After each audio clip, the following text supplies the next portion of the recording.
What happened? Perhaps it was the surreality of the situation or simple exhaustion, but I found myself telling him the unvarnished truth.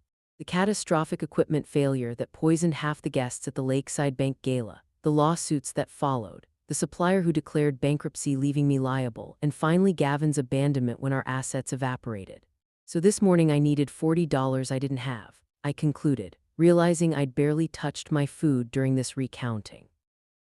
And now I'm dining in Switzerland with a man prepared to pay millions for my blood.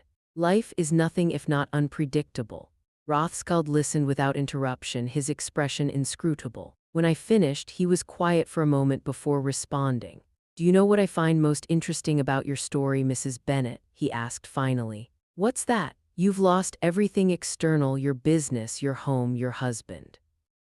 Yet you still carry within you something of extraordinary value that no one can take away." He gestured toward my arm where the tiny mark from this morning's blood test was barely visible. "There's a profound metaphor there, don't you think?" Our eyes met across the table, and in that moment I felt seen in a way I hadn't in years, perhaps even during my marriage. This stranger, this billionaire fighting for his life, had distilled my situation to its essence in a way that both disarmed and disturbed me.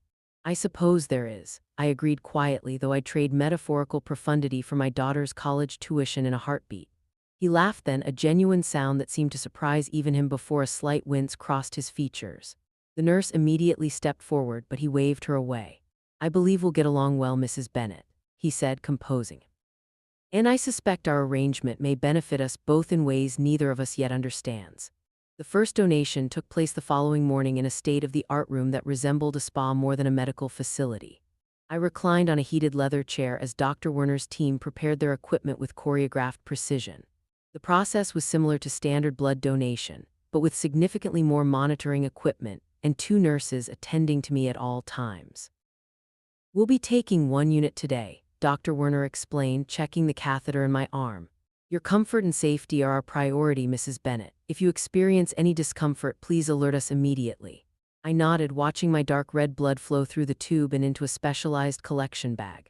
The rich crimson liquid that had been worthless to me yesterday was now being handled like liquid gold. "What makes my blood so special?" I asked, genuinely curious. "I understand it's rare, but what exactly is different about it?" Dr. Werner adjusted his glasses, seemingly pleased by my interest. "Most people have rhesus antigens, protein markers on their red blood cells.